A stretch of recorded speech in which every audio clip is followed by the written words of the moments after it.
कल हमने और आपने श्री सीताराम विवाह महोत्सव मनाया। विवाह के बाद परमात्मा भगवान श्री धाम अयोध्या वापस लौटे हैं। माताओं ने भव्य स्वागत किया, बहुओं का, बेटों का। बाराती अपने अपने घर गए। रात्रि में चक्रवर्ती जी महाराज रानियों के साथ, बेटों के साथ, बहुओं के साथ बैठे हैं। दशरथ जी महाराज पूरे परिवार के साथ बैठे हैं। और गोस्वामी तुलसीदास जी कहते हैं कि दशरथ जी महाराज जनक जी महाराज की प्रशंसा करते नहीं थक रहे हैं। महाराज इस प्रकार से प्रशंसा कर रहे हैं जिस प्रकार कोई भांट बिरुदावली गाता है। भांट समझते हैं ना, जो जय जयकार करते हैं, यहां भी होंगे। गोस्वामी जी कहते हैं, जनक राज गुणशील बड़ाई। जनक जी महाराज का गुण, उनकी शीलता, उनकी बड़ाई, प्रीति रीति संपदा सुहाई। उनकी प्रीति की जो रीति थी, आपको बताऊं, दशरथ जी महाराज ऐसे, कल हम लोग कथा में विश्राम में थे तो भगवान बारात के साथ मिथिला में ही रुक गए। गोस्वामी जी लिखते, दिन उठी विदा अवधपति मांगा। दशरथ जी महाराज विवाह के बाद नित्य सवेरे जगते थे तो जनक जी से कहते थे, महाराज हमको आज विदा कर दीजिए, आज बारात को विदा कर दीजिए जनक जी। जनक जी क्या करते थे, राखहि जनक असहित अनुराग। सहित है कि अधिक है? हाँ, सहित है। हाँ, जनक जी महाराज अनुराग यानी प्रेम देकर के उनको रोक लेते थे। और ये एक दो दिन नहीं चला, बहुत दिनों तक चला। दिन प्रति सहस भांति पहुनाई। आप दर्शन करिए, कल तक जिस प्रकार का आदर सत्कार हुआ था, आज एकदम बिल्कुल नया आदर सत्कार। अयोध्या वासियों को भी मन में आनंद रहता था कि कल तो बटर पनीर मिला था, आज देखते हैं क्या खाने को मिल रहा है। रोज आइटम बदल रहा है। एक कथा कहती है, घर में कोई आवे ना तो उसको रोज नए नए व्यंजन बना के खिलाते रहिए कि उसका मन रुकने का करता रहे। वो भी सोचे आज ये बना, न जाने कल क्या बनेगा। अब वही पत्ता गोभी रोज खिलाए पड़े हैं। तो जिसको एक सप्ताह रहना होगा वो 3 दिन पत्ता गोभी खा के भाग जाएगा। दिन प्रति सहस भांति पहुनाई। मैं आपसे कल कह रहा था, आदर कैसे करना चाहिए किसी का घर में, यदि सीखना है तो एक बार मिथिला होकर के आ जाइए, आपको पता चलेगा। तो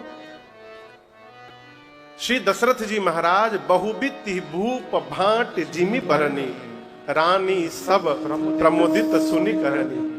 ये कथा कह रही है कि किसी के भी घर से जा करके लौट कर आइए तो जितना हो सके वहां की प्रशंसा करने का स्वभाव बनाइए।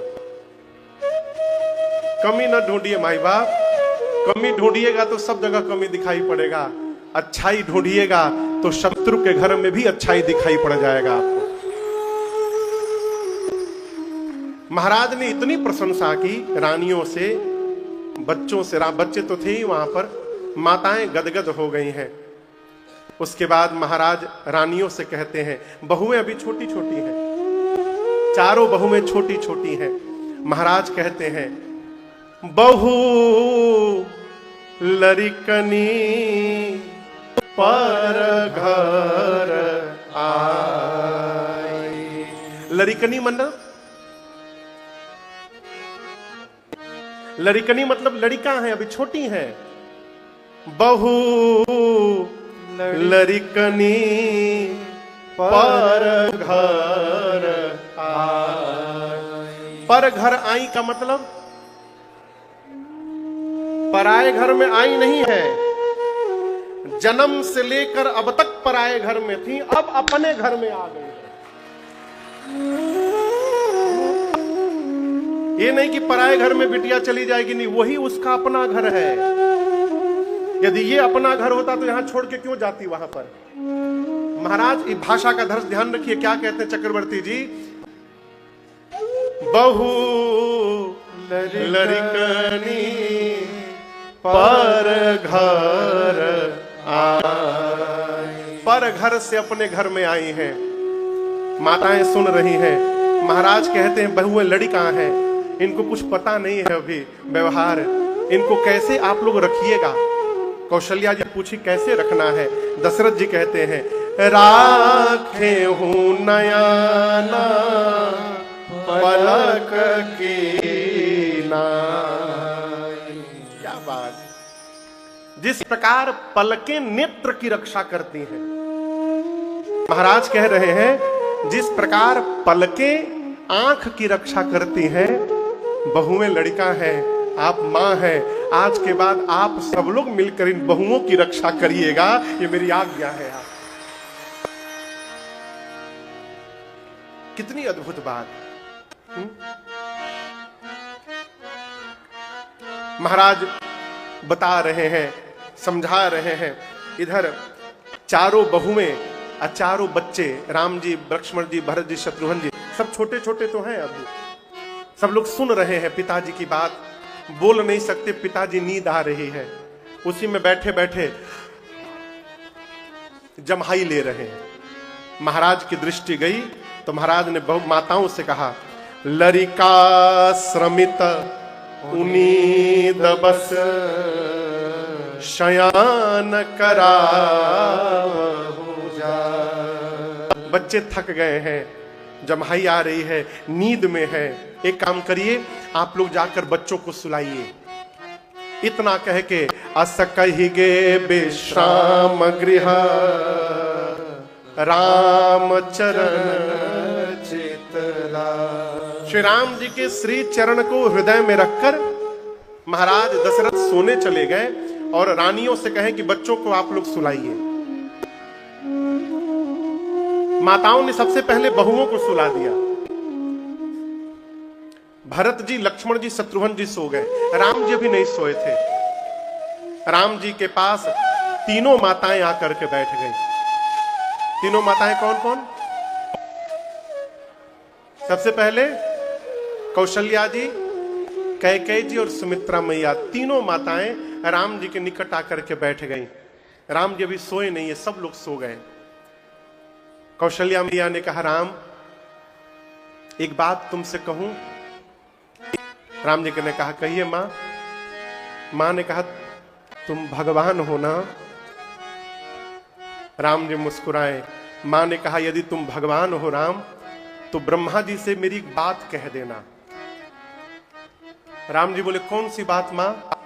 कौशल्या मैया ने कहा कि ब्रह्मा जी से कहना ना कि जिस दिन से श्री विश्वामित्र जी आपको लेकर अयोध्या से गए थे, उस दिन से लेकर आज तक, आज आप लौटे हैं, आज तक जितने दिन हुए ना, ब्रह्मा जी से कहिएगा कि ब्रह्मा जी उतने दिन हम लोगों की आयु में न गिनेंगे, उतने दिन हमारे उम्र में गिने न जाए राम। राम जी ने पूछा क्यों मां? कौशल्या जी ने कहा राम जो दिन आपको देखे बिना निकल गया, उस दिन का जीवन में कोई अर्थ ही नहीं होता है, वो व्यर्थ हो गया हमारे जीवन को। आप ब्रह्मा जी से कहिएगा हमारी आयु में न गिनेंगे। राम जी मुस्कुराते रहे। कैकेयी मैया ने पूछा राम मैंने सुना कि आपने ताड़का को मार दिया, आपने सुबाहु को मार दिया, कैसे कर दिया आपने? सुमित्रा मैया राम जी का हाथ देख रही है, कोमल कोमल भगवान के हाथ। माताएं पूछती हैं कैसे शिव जी का धनुष उठा लिए, कैसे ताड़का सुबाहु को मार दिए? कौशल्या मैया बोली मुझे पता है कैसे हुआ। जानी परत गुरु कृपा दृष्टि से, हो गयो संकट पार, निहारी जाऊं बारी देखिए, मां कौशल्या जान रही है कि मेरा राम भगवान है, जान रही है ना। मां ये भी जानती है कि राम के लिए कुछ भी असंभव नहीं है, करतुम अकर्तुम अन्यथा करतुम, राम कुछ भी कर सकते हैं। लेकिन उसके बाद भी मां राम जी से कहती है, राम तुमने ये सब कैसे किया? क्योंकि तुम्हारे पर गुरु जी की कृपा थी और कृपा ने सब कुछ करा दिया। ये प्रसंग कह रहा है कि बच्चे कितना भी तेज क्यों ना हो, अच्छी बात, लेकिन बच्चों के मन में बचपन से ये भाव भर के रखिए कि आपकी मेहनत के साथ साथ आप पर भगवान की कृपा है, तब जाकर आप ये उपलब्धि प्राप्त कर पा रहे हैं। रात्रि बीती, सवेरा हुआ, विवाह के समय हाथ में कलावा बांधा जाता है, विवाह के समय, फिर बाद में उसको खोला जाता है। अगले दिन शुभ मुहूर्त देख करके कल कंगन छुड़ाया गया। विश्वामित्र जी बारात के आने के बाद 7 दिनों तक अयोध्या में ही थे। 7वें दिन श्री दशरथ जी महाराज से विश्वामित्र जी ने विदा मांगा, महाराज बहुत दिन हो गया आश्रम से निकले, अब मुझे बक्सर विदा करिए। जैसे विश्वामित्र जी ने विदा मांगा, गोस्वामी जी कहते हैं, महाराज दशरथ पूरा परिवार, बहुएं, बेटों, पत्नियों, रानियों के साथ आकर के खड़े हो गए सामने और हाथ जोड़कर बोले। यहां दशरथ जी महाराज बोले, नाथ सकल संपदा तुम्हारी। तो ये जो संपत्ति है उसके लिए नहीं बोल रहे हैं। देखिए, धरती पर सबसे अधिक धनवान व्यक्ति वही है माई बाप, जो इस बात को मान करके बैठा है कि जो प्राप्त है वो पर्याप्त है। यदि आपके मन में भाव दृढ़ हो गया तो आपसे अधिक धनवान और आपसे अधिक सुखिया संसार में कोई नहीं है। और यदि आप संतुष्ट नहीं हैं तो आप प्रसन्न नहीं हो पाएंगे। संतुष्टि कब होगी? जब संतोष आएगा। मानस उत्तरकांड में इसका भी सिद्धांत है, बिनु संतोष न काम न साही। बिना संतुष्ट हुए कामनाएं समाप्त नहीं होंगी। मैं उदाहरण दे रहा हूं, आप लोग नीचे बैठे हैं, कई लोग कुर्सी पर सोफा पर बैठे हैं। यदि आप नीचे संतुष्ट नहीं है, काश कोई सोफा पर से उठ जाता तो हम जाके बैठ जाते। तो आप 3 घंटा बैठे तो रहेंगे, लेकिन कथा में ध्यान नहीं रहेगा, बार बार उधर ध्यान रहेगा, कोई तो उठ जाए, ये कोई उठ क्यों नहीं रहा है? आप जहां हैं वहां संतुष्ट नहीं है तो आप बेचैन रहेंगे। बिना संतुष्ट हुए कामनाएं समाप्त नहीं होंगी, और जब तक कामनाएं समाप्त नहीं होंगी, सपने में भी सुख मिलने वाला नहीं। दशरथ जी कहते हैं, महाराज नाथ सकल संपदा तुम्हारी। कौन सी संपदा? आज मेरे परिवार में जो आनंद की वर्षा हो रही है, ये आनंद रूपी संपत्ति आपकी कृपा से प्राप्त हुआ है। क्यों? विश्वामित्र जी राम जी को मांगने आए थे तो महाराज तो मना कर दिए थे, नहीं दूंगा नहीं दूंगा। परसों सुना था ना, साफ मना कर दिया, नहीं दूंगा। आज सोच रहे हैं, यदि उस दिन राम जी को न दिया होता तो आज ये मेरे जीवन में आनंद की वर्षा कैसे हो पाती। इसलिए जो ये आनंद रूपी संपत्ति है मेरे पास, ये सब आपकी कृपा प्रसादी है। नाथ सकल संपदा तुम्हारी, मैं सेवक समेत सुत नारी। मैं पूरे परिवार के साथ आपके चरणों का सेवक हूं। अब इसके बाद वाली बात बड़ी अद्भुत है। महाराज ने हाथ जोड़कर विश्वामित्र जी से जाते जाते एक बात कही। क्या? मुनिवर, मैं तो बूढ़ा हो गया हूं, क्या पता आज आप जा रहे हैं, कल मैं रहूं कि ना रहूं, कोई भरोसा नहीं है। इसलिए मेरी एक प्रार्थना है आपसे, जैसी कृपा आपने अभी की न मेरे परिवार के ऊपर, जब मैं धरती पर न रहूं ना, तो उसके बाद भी मेरी प्रार्थना है, करब सदा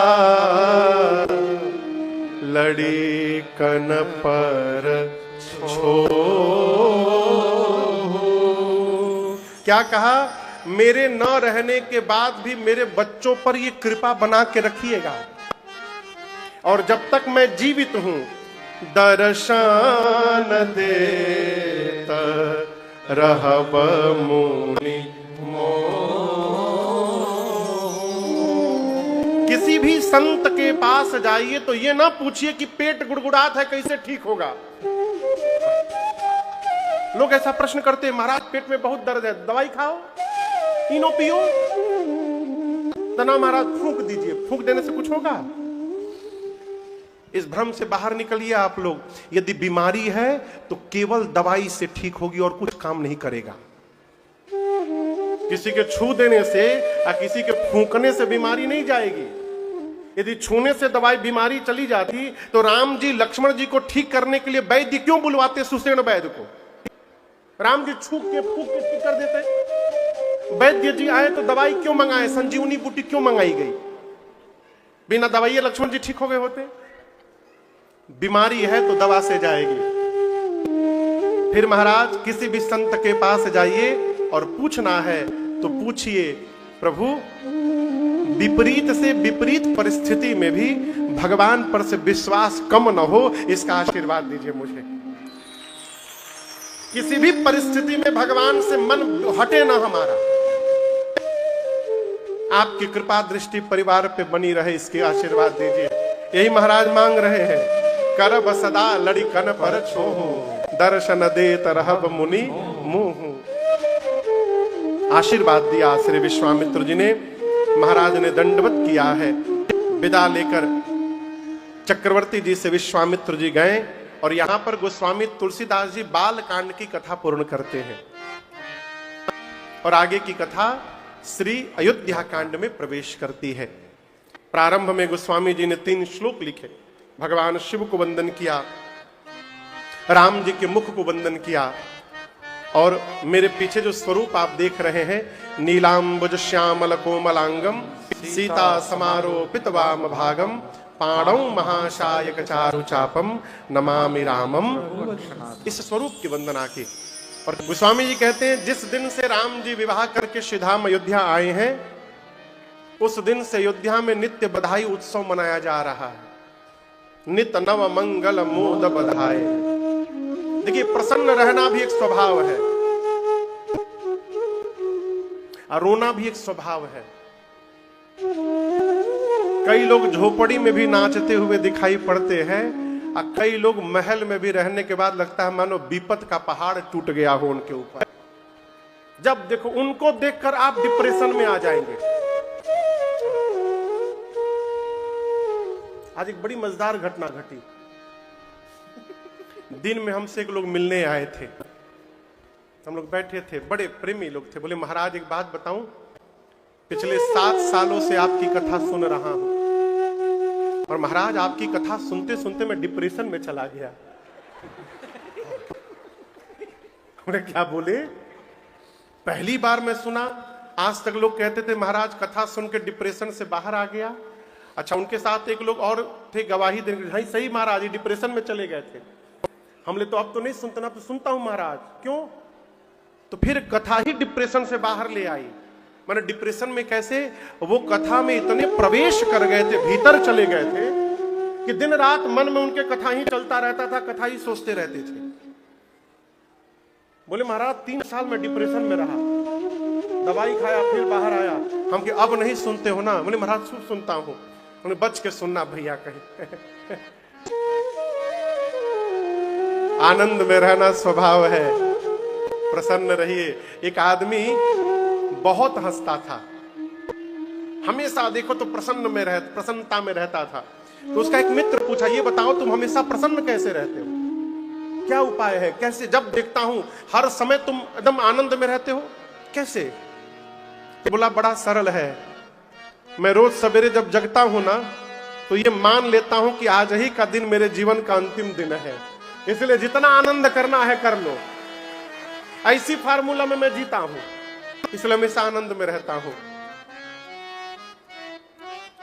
प्रसन्न रहिए, हर परिस्थिति में प्रसन्न रहिए। रोने से कुछ बदलने वाला नहीं है। भगवान विवाह करके आए, विवाह करके आने के बाद 11 वर्षों तक अयोध्या में ये आनंद महोत्सव चलता रहा। कितने दिन तक? 11 वर्षों तक निरंतर महोत्सव मनाया गया अयोध्या में। सब प्रकार से अयोध्या के वासी सुखी हैं, सब विधि सब पुर लोग सुखारी, रामचंद्र मुख चंद निहारी।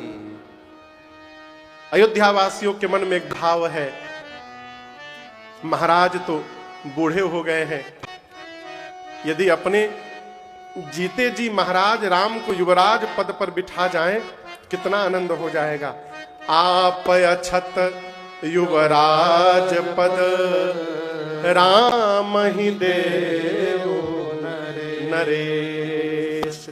नित्य भगवान शंकर से प्रार्थना करते हैं अयोध्यावासी की महाराज अपने जीते जी राम जी को युवराज बना दे। और दर्शन करिए, एक दिन श्री दशरथ जी महाराज दरबार में बैठे थे अपने, उनके सभा के लोग उनकी प्रशंसा कर रहे हैं। महाराज त्रिभुवन तीन काल जगमाही, भूरि भाग दशरथ समनाही। तीनों लोक में तीनों काल में आज धरती पर आप जैसा कोई नहीं है महाराज। कौन प्रशंसा कर रहा है? हाँ, गुरु जी नहीं कर रहे हैं, अयोध्या के लोग भी नहीं कर रहे हैं। महाराज के दरबार में उनके जो मंत्री लोग हैं वो प्रशंसा कर रहे हैं, उनके कैबिनेट मिनिस्टर जो हैं वो प्रशंसा कर रहे हैं। आज धरती पर आपके जैसा भाग्यशाली कौन है महाराज? राम जिनके घर पुत्र बन करके आ गए हैं, आपसे अधिक बड़भागी कौन है महाराज? खूब जय जयकार हो रही है। महाराज ने दर्पण लेकर के चेहरा देखना प्रारंभ कर दिया। ये तो सामान्य घटना है, शीशा लेके चेहरा देख रहे हैं, लेकिन मैं इसके भीतर प्रवेश कर रहा हूं, आप समझिए। अयोध्या की सभा में जब सभा के लोगों ने महाराज की प्रशंसा करनी प्रारंभ करी, तो संत भैया महाराज हाथ में दर्पण लेके देखने लगे। इसका क्या मतलब? महाराज अपने जीवन रूपी दर्पण को लेकर के देखने लगे। क्या देखने लगे? ये लोग जो प्रशंसा कर रहे हैं, क्या मेरे जीवन में उस प्रशंसा की पात्रता है? बिना पात्रता की गई प्रशंसा सर्वनाश के लिए पर्याप्त होती है। यदि आपके भीतर पात्रता नहीं है, योग्यता नहीं है, अयोग्य की योग्यता की प्रशंसा, यह उसके विनाश का कारण है। व्यक्ति अयोग्य है, चमचे उसको योग्य बना के रखे हुए हैं। तो आपसे योग्य कौन होगा? यही ये जो चमचे हैं ना, यही उसका विनाश करा देंगे। आप समझ रहे मेरी बात को? चम्मच बहुत खतरनाक चीज है। वो जिस बर्तन में रख दीजिए उसी बर्तन को खाली कर देता है। चम्मच को जहां डालिए उसी को खाली कर देगा। उसी प्रकार ये चमचे जिसके जीवन में लग गए ना, उसको खाली कर देंगे। चमचों से बच के रहिए। महाराज ये चम्मच कौन है जो आपकी हर बात में बाह बाह कर रहा है? बकरी के 3 टांग। बाह महाराज, क्या अद्भुत बोले आप, सही में बकरी के 3 टांग। बाह बाह से बचिए। हमको एक महात्मा ने कथा सुनाई थी बहुत पहले। एक राजा के दरबार में ना 2 दर्जी पहुंचे। दर्जी जानते? दर्जी कपड़ा सिलने वाले। जाकर राजा से बोले कि हम लोग देवताओं का कपड़ा बनाते हैं, जितने देवता हैं ना सब हमारा ही सिला हुआ कपड़ा पहनते हैं। महाराज प्रसन्न हो गए, देवलोक का दर्जी मेरे नगर में आ गया। महाराज बोले हमारा भी बनाएंगे? बोले उसी लिए तो आए हैं। महाराज बोले बनाइए, लेकिन बोले ऐसा है महाराज कि हमको 1 महीने का समय लगेगा बनाने में, लेकिन एक बात बताऊं, हम लोग सामान्य धागे से कपड़ा नहीं बनाते। हमारे जो कपड़े का धागा होता है वो दैवीय संपदा से परिपूर्ण होता है। तो वो जो कपड़ा है ना, हम जो कपड़ा बनाएंगे वो केवल विद्वान को देखेगा, मूर्ख को नहीं दिखाई पड़ेगा। मूर्ख व्यक्ति को कपड़ा दिखेगा ही नहीं, जो विद्वान होगा उसी को दिखाई पड़ेगा, जो बुद्धिमान होगा उसको दिखेगा। राजा मन ही मन प्रसन्न हो गया, चलो इसी बहाने पता चलेगा मेरे मंत्रिमंडल में कितने मूर्ख मंत्री हैं। उस उसने कहा ठीक है। दोनों दर्जी ने कहा हम लोग को एक कमरा चाहिए, उसमें कोई आए नहीं, पूरी व्यवस्था खाने पीने की, सामान की सब व्यवस्था हो जाए, 1 महीने बाद हम कपड़ा लेके बाहर निकलेंगे। व्यवस्था हुई। अब वो दोनों महाठग थे, ठग, महाठग। 1 महीने के लिए भीतर चले गए, खूब बढ़िया चकाचक खाते थे और सोते थे। एक दिन बचा था तो राजा ने अपने प्रधानमंत्री से कहा कि आप जाइए, जाकर देखिए, कल उस कपड़े को मुझे पहन करके नगर में शाही सवारी में जाना है, तो पता देखिए कैसा वस्त्र बना है। अब बना तो कुछ था नहीं वहां पर। महामंत्री जब पहुंचे, प्रधानमंत्री, दोनों भीतर लेकर गए और ले जाकर एक दीवार पर बोले देखिए क्या अद्भुत चमक रहा है कपड़ा। अब कपड़ा रहे तब ना दिखाई पड़े, और जब मंत्री को कुछ दिखाई नहीं दे रहा है, मंत्री सोचा मैं मूर्ख हूं क्या, मुझको दिखाई नहीं पड़ रहा है, इसका मतलब मैं मूर्ख हूं। राजा को पता चल गया कि मुझे दिखाई नहीं दिया था तो मेरी नौकरी तो गई। अब मंत्री झूठ मूठ को बोला, अरे अद्भुत कपड़ा, अद्भुत, ऐसा कपड़ा तो मैंने आज तक नहीं देखा, क्या अद्भुत चमक रहा है कपड़ा। जाकर राजा से बोला सरकार ऐसा वस्त्र बना है कि आप नाचने लगेंगे। राजा उसी समय नाचने लगा, क्यों? चलो मेरा मंत्री तो मूर्ख नहीं है, इसको दिखाई दे दिया। अगले दिन 10 बजे सवारी निकलनी थी राजा की। वो दोनों ऐसे हाथ किए, झूठ मूठ का कपड़ा पकड़े, राज दरबार में आए। किसी को कपड़ा दिख नहीं रहा, रहेगा तब न दिखेगा। अब जितने मंत्री बैठे किसी को दिख नहीं रहा है, सब सोच रहे हैं यदि हम बोल दिए हमको नहीं दिख रहा है तो हमारी तो नौकरी गई। तो सारे मंत्री बोल रहे हैं अद्भुत अद्भुत अद्भुत कपड़ा, अद्भुत कपड़ा। अब राजा सोचे सबको दिख रहा है, हमको नहीं दिख रहा है। राजा सोचा कि सब विद्वान हम ही मूर्ख हैं, हमको दिख ही नहीं रहा है। हमारे मंत्री क्या सोचेंगे, हमारा राजा ही मूर्ख है। राजा भी बोला ऐसा कपड़ा मैंने जीवन में कभी नहीं देखा था अपने, अद्भुत कपड़ा। राजा कुछ पहना नहीं है, वो झूठ मूठ का ऐसे करके कपड़ा पहनाए, बटन बंद किए, ऐसे से करके कॉलर ठीक किए, और कहिए राजा साहब, राजा नंगा खड़ा है। राजा कहता है अद्भुत चमक रहा है कपड़ा मेरा, ये ऐसा कपड़ा तो मैं देखा ही नहीं आज तक। उसी तरह राजा जाके रथ पर बैठ गया। राजा सोचे चलो हमको नहीं दिख रहा है, सबको तो दिख ही रहा है। और पूरे नगर में राजा नंगा होके घूम लिया। तो कथा कहना चाहता है कि यदि ये चमचे बाह बाह करने वाले रहेंगे तो न जाने कब हमारी शाही सवारी निकाल दे समाज में, कोई भरोसा नहीं। इसलिए इनसे बच के रहिए।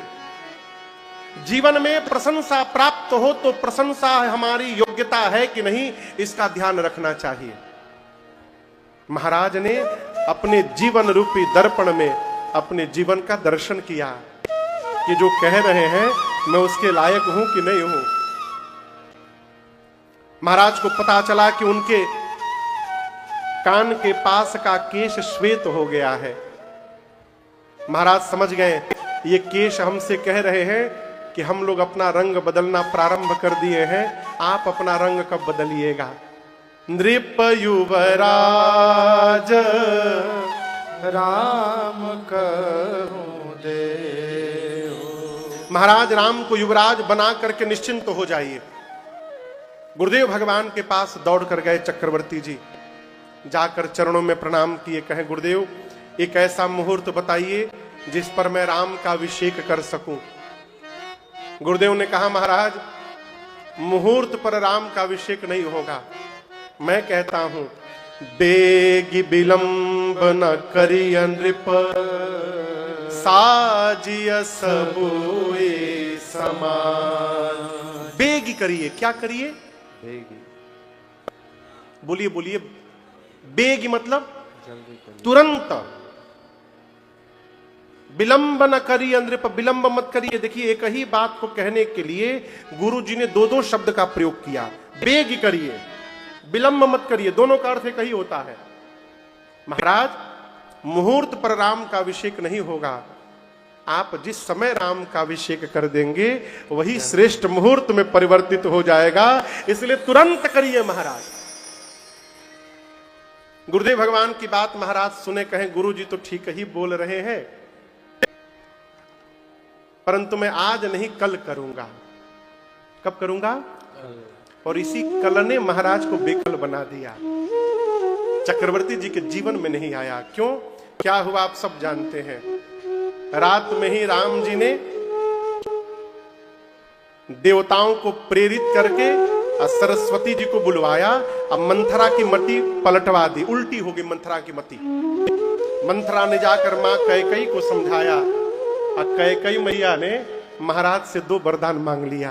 पहले वरदान में राम के स्थान पर भरत जी के लिए राज सत्ता, और दूसरे वरदान में राम जी के लिए 14 वर्ष का वनवास मांग लिया।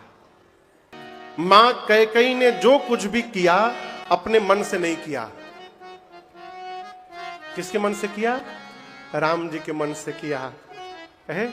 देखिए, जो वास्तव में आपको प्रेम करेगा ना, वही आपके लिए कलंक लेने को तैयार होगा। कलंक सब नहीं ले सकते हैं।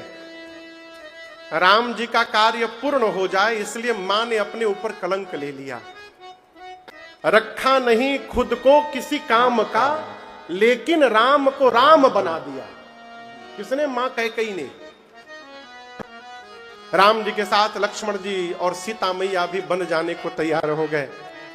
प्रातः काल सजीवन साज समाज सब, बनिता बंधु समेत, वंदे विप्र गुर चरण प्रभु, चले करि सब ही अचेत। प्रातः काल राम जी सीता मैया और लक्ष्मण भैया के साथ वलकर वस्त्र का धारण करके विशेष उदासीन व्रत का संकल्प लेकर के गुरुदेव भगवान के आश्रम पर पहुंचे। जाकर उनको दंडवत किया है, ब्राह्मणों को बुलाकर वर्षासन दिया। वर्षासन समझते हैं? वर्षासन समझते हैं? वर्षासन, हाँ, किसी ब्राह्मण देवता को 1 वर्ष खाने योग्य राशन देने को वर्षासन कहते हैं। माने इतना अन्न दे दिया जाए उनको कि उनका 1 वर्ष का राशन हो जाए, उसको वर्षासन कहते हैं। राम जी बन जाने के पहले मुनियों को बुलाकर वर्षासन दिए, याचकों को बुलाकर दान दिए, और उसके बाद गौरी गणपति भगवान का स्मरण करके भगवान चल पड़े। चलते चलते तमसा नदी का तट आया। महाराज ने सुमंत जी को कहा है रथ लेकर जाइए, रथ पर बिठा कर ले जाइएगा, 4 दिन वन दिखाकर वापस ले आइएगा। राम जी, लक्ष्मण जी, सीता जी रथ पर बैठकर जा रहे हैं। पीछे से पूरी अयोध्या की प्रजा दौड़ रही है। तमसा नदी के तट पर पहले दिन विश्राम हुआ है। रात्रि में राम जी सोचे कि प्रजा यदि इसी प्रकार मेरे साथ चलेगी तो मैं पिताजी के वचन का पालन कैसे कर पाऊंगा। तो भगवान ने अपनी माया शक्ति को प्रेरित करके और अयोध्या की पूरी प्रजा को गहरी निद्रा में सुला दिए। और मध्य रात्रि में सुमंत जी से बोले, तात इसी समय रथ के पहिए के चिन्ह को मिटा करके आप आगे बढ़िए। सबको सोता छोड़ भगवान आगे चले। और दूसरे दिन गोस्वामी जी कहते हैं भगवान चले और दिन के तीसरे पहर पे राम जी रथ पर बैठकर सुमंत जी के साथ श्रृंगवेरपुर में गंगा जी के किनारे पहुंचे। कहां पहुंचे? श्रृंगवेरपुर कहां है पता है? इस श्रृंगवेरपुर कहां है पता है आप लोगों को? किसको पता है? तो आप लोग यूपी वाले तो पता रहबे करेगा। तीर्थराज प्रयाग के बगल में है। अभी हम लोग वहां कथा गाने गए थे पिछले साल अक्टूबर के महीने में। परानुपुर की जो कथा आप यूट्यूब पे देखे होंगे वो श्रृंगवेरपुर की ही कथा थी। बगल में श्रृंगवेरपुर धाम था।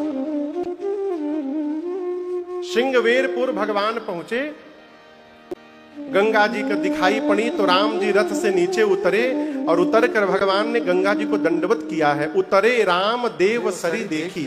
इससे क्या होता है? इससे पुण्य का वर्धन होता है। क्या होता है? पुण्य।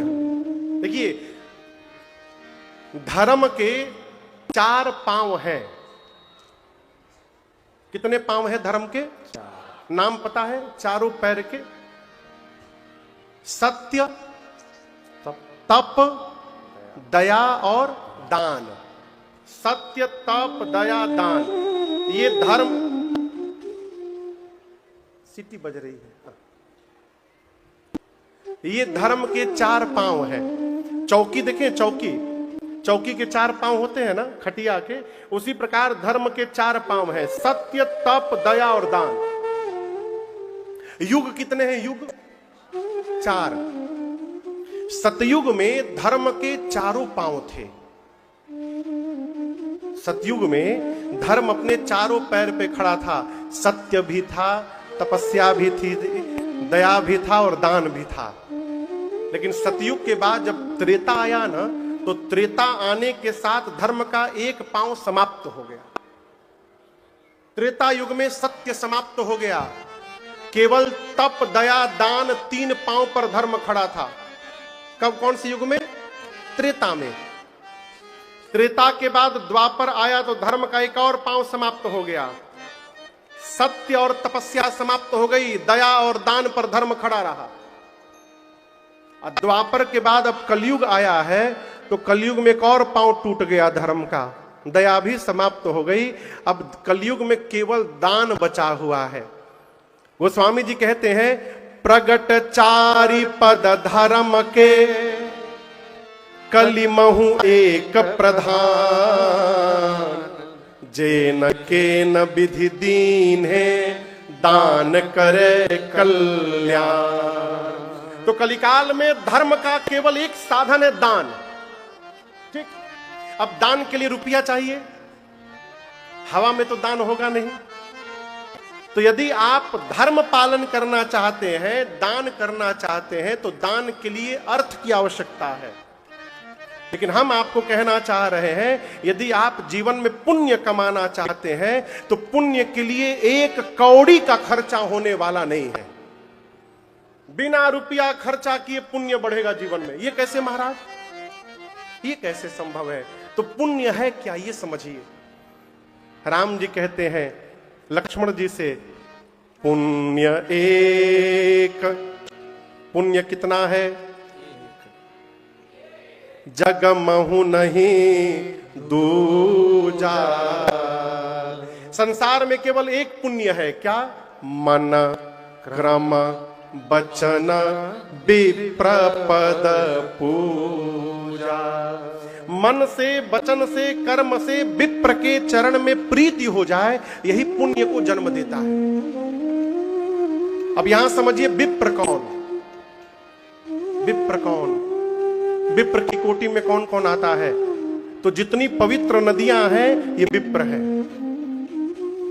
आम का पेड़, पीपल का पेड़, बरगद का पेड़, जामुन का पेड़ और पाकर का पेड़, ये 5 पल्लव इसी के बनते हैं। 5 पल्लव, ये 5 वृक्ष विप्र की कोटि में आते हैं। गौ मैया मौसी मैया नहीं, जर्सी गाय नहीं, भारतीय नस्ल की देसी गाय गौ मैया विप्र की कोटि में आती हैं। नंदी महाराज विप्र की कोटि में आते हैं। भगवान का मंदिर विप्र की कोटि में आता है। भगवान का श्री विग्रह विप्र की कोटि में आते हैं। संत महात्मा ये विप्र की कोटि में आते हैं। भगवत पूजा में प्रयोग में आने वाली सभी सामग्रियां विप्र की कोटि में आती हैं। तुलसी मैया विप्र की कोटि में। करना क्या है? आप स्कूटी लेके चल रहे हैं, चलते चलते गौ मैया दिखाई पड़ गई, और यदि आपने स्कूटी चलाते चलाते सिर झुका के प्रणाम कर लिया, तो आपके जीवन में थोड़ा सा पुण्य बढ़ गया। ये पुण्य बढ़ाने का तरीका है। कोई मंदिर दिखाई पड़ गया, आपने प्रणाम कर लिया, पुण्य बढ़ गया। लेकिन एक बात मैं बताऊं आप लोग को, बुरा नहीं मानेंगे ना, बड़े दुख के साथ कह रहा हूं मैं, बोलूं, गौ मैया की जितनी दुर्दशा मध्य प्रदेश और छत्तीसगढ़ में है, उतनी दुर्दशा किसी राज्य में नहीं है। मैं गलत बोल रहा हूं? क्यों हो रही है? रहते तो आप ही लोग हैं यहां पर। गौ मैया जब तक दूध देती है निकाल लेते हैं और उसके बाद बाहर सड़क पर छोड़ देते हैं। हम बुरा न मानिएगा, कितनों यज्ञ कर लीजिए और टीका लगा लीजिए, यदि ये आचरण नहीं बदला तो कुछ भी होने वाला नहीं है। मां गौ की रक्षा के लिए ही भगवान कृष्ण अवतार लिए गोपाल बनकर आए। हम लोग तो चलते हैं सड़कों पर, माता को देखकर इतनी दया आती है, क्या बताएं आपको। लोग ऐसे छोड़े पड़े हैं गौ माता को। पुण्य बढ़ेगा कि और समाप्त हो ही जाएगा है? मध्य प्रदेश के गांव में ही रहने वाले लोग कम से कम एक एक गौ मैया को अपने दरवाजे पर बांधने लगे तो ये समस्या अपने आप समाप्त हो जाएगी, अपने आप समाप्त हो जाएगी। पुण्य बढ़ाने का तरीका है, जहां भी कुछ दिखाई पड़े सिर झुका के प्रणाम करिए। यदि रुपए से पुण्य मिलता ना तो केवट जी पुण्य पुंज कभी ना हो पाते। पुण्य पुंज थे केवट जी, देवता पुष्प की वर्षा करने लगे उनके ऊपर। राम जी ने गंगा जी को देखा, राम जी तुरंत रथ से उतरकर गंगा जी को दंडवत किया है। पीछे से लक्ष्मण जी, सीता मैया, निषाद और सुमंत जी ने प्रणाम किया है। राम जी गंगा जी में स्नान करते हैं, गंगा जी की महिमा गाते हैं। श्रृंगवेरपुर के राजा हैं निषाद राजगुह। क्या नाम है? निषाद राजगुह। और आपको बताऊं, ये बचपन में ही राम जी के मित्र बन गए थे। ये राम जी के सखा हैं। उनको जैसे पता चला कि मेरे मित्र आए हैं राम जी, तुरंत राम जी के पास उपहार लेकर पहुंचे, दंडवत किया है। भगवान ने उठाकर हृदय से लगाया। गुह ने कहा कि प्रभु आपको यदि 14 वर्ष अयोध्या के बाहर रहना है तो बाहर तो आप आ ही गए हैं, आप श्रृंगवेरपुर में चल के रहिए 14 वर्ष। राम जी नहीं गए। और आपको एक बात बताऊं, इसी श्रृंगवेरपुर में राम जी की बहन रहती थी।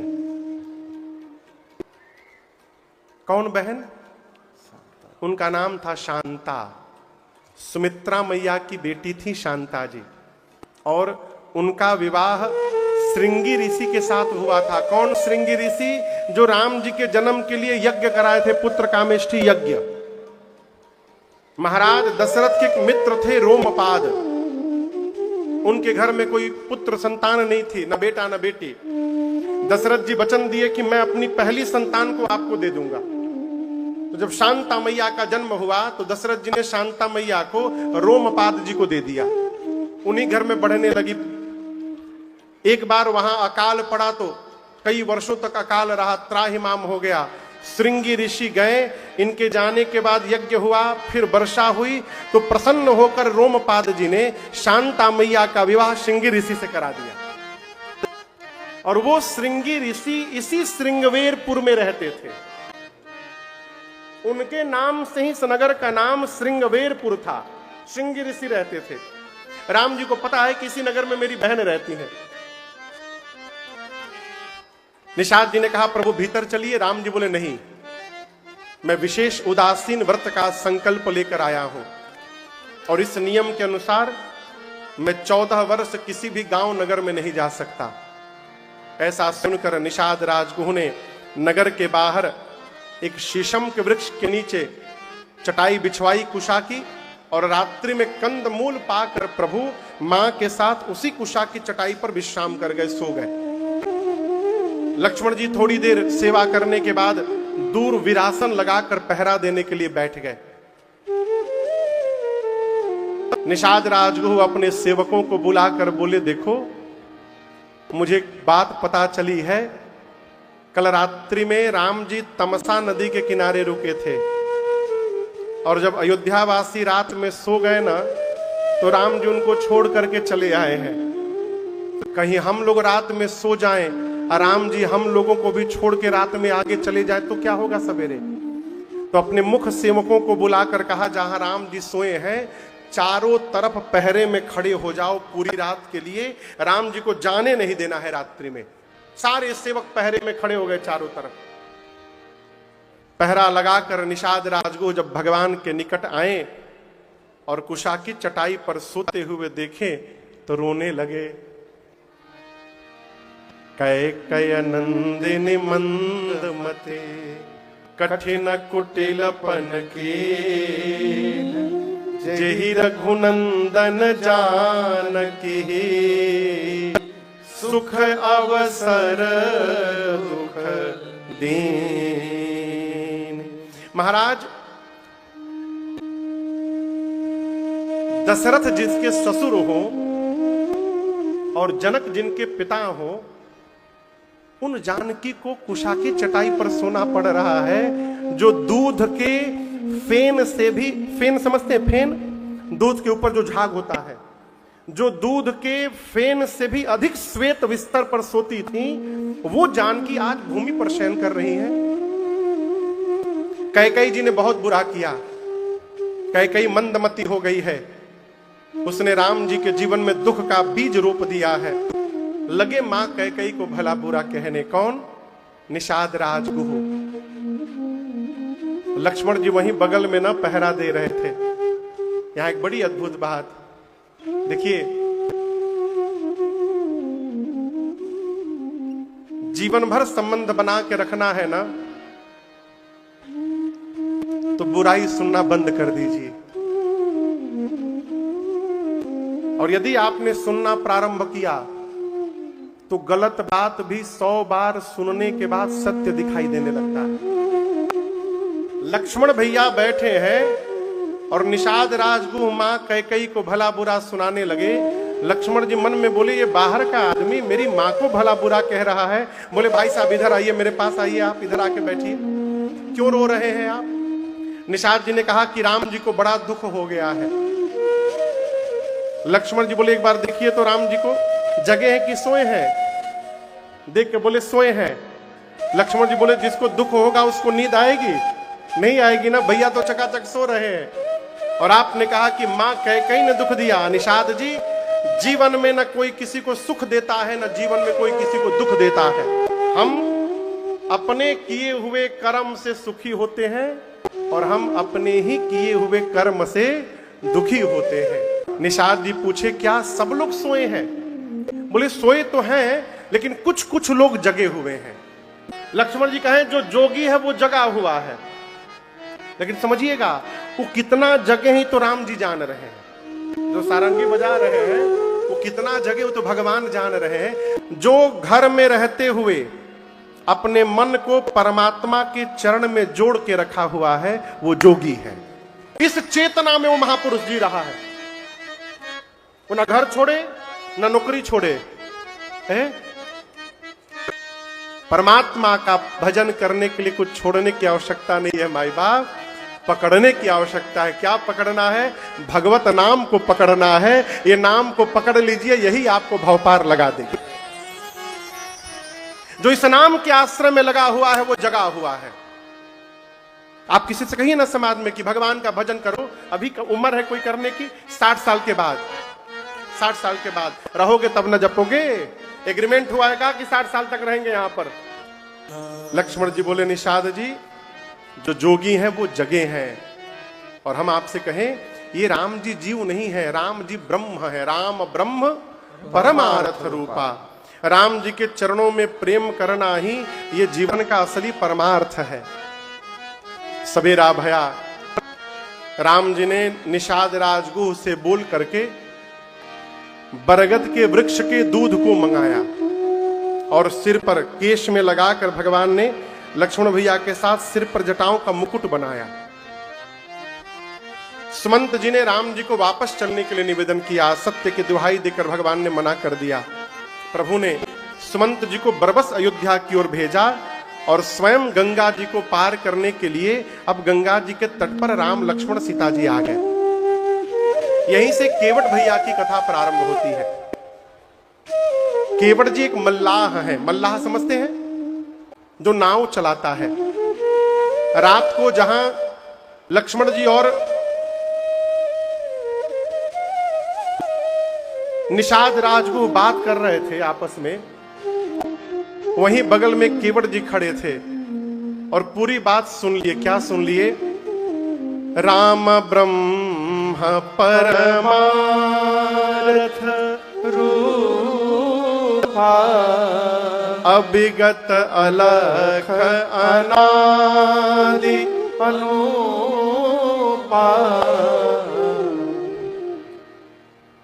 एक बात मैं निवेदन करूं आपसे, जानना अलग पक्ष है और जान करके मान लेना अलग पक्ष है।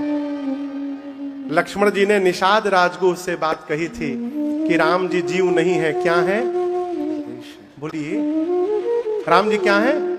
ब्रह्म है। और निषाद जी, राम जी के चरण में प्रेम करना ही मनुष्य के जीवन का असली परमार्थ है। जहां पर यह बात कही गई, केवट जी वहीं बगल में पहरा दे रहे थे। अब पूरी बात सुन रहे थे, क्या बात कर रहे हैं लोग। बात कही गई निषाद राजगुह को, सुने निषाद राजगुह और केवट भी, लेकिन निषाद राज इसको माने नहीं, लेकिन केवट भी है इसको मान गए कि ये सही बात कह रहे हैं। क्यों कह रहा हूं? यदि निषाद राजगुह मान लेते तो जो काम केवट जी ने किया वो काम निषाद राजगुह भी कर सकते थे, लेकिन नहीं किए। केवट जी सवेरे दौड़ कर गए अपने राजा के पास, गुह के पास। बोले, प्रभु हम चाहते हैं कि राम जी मेरी नाव पर बैठकर गंगा के उस पार जाएं। तो आप पूरे नगर में आज ये डुगडुगी बजवा दीजिए कि कोई नाव चलाने वाला गंगा किनारे न जाए आज। निषाद जी बोले, इसमें कौन सी बात है? डुगडुगी बजा दी गई। केवट भी आज सवेरे गए, नाव को किनारे से खोले, उस पर बैठे, अब बीच गंगा में जाकर नाव लेके खड़े हो गए, किनारे नहीं रखे। सोचिए यदि कहीं राम जी आए और सीधे जाके चढ़ जाए नाव पर, बोले अब ले चलो, तो क्या करूंगा? इसलिए उनके पहुंच से बाहर रखो नाव को। बीच गंगा में ले जाकर नाव खड़ा किए। इधर राम जी पहुंचे हैं लक्ष्मण जी और सीता मैया के साथ। भगवान ने देखा केवट भैया को और राम जी ने नाव मांग दी। नियम से तो नाव लक्ष्मण जी को मांगना चाहिए क्योंकि वो सेवक हैं, लेकिन भगवान सोचे कि आज केवट जी मना करेंगे और लक्ष्मण जी को मना कर दिए तो इनको आवेश आ जाएगा, बाण निकाल के तुरंत मार देंगे उसको। तो बच्चे को बचाना है आज। तो भगवान ने कहा, लक्ष्मण जी आप रहिए, देखिए कैसे मांगी जाती है। भगवान जा करके आगे हाथ फैला करके भगवान ने केवल एक वाक्य कहा केवट जी से, क्या आप अपनी नाव यहां लेकर के आएंगे? क्या मांगा राम जी ने? अच्छा आप बताइए, वो नाव राम जी को दिखाई दे रही है कि नहीं दिखाई दे रही है? दिखाई दे रही है ना। आपसे भगवान कोई सामान मांगे, आपकी हिम्मत है आप मना कर दीजिएगा नहीं लाऊंगा? किसकी हिम्मत है बोलिए? केवट जी बोले नहीं लाऊंगा नाव। क्यों नहीं लाऊंगा? मैं आपका मर्म जान गया हूं इसलिए नाव नहीं ले आऊंगा।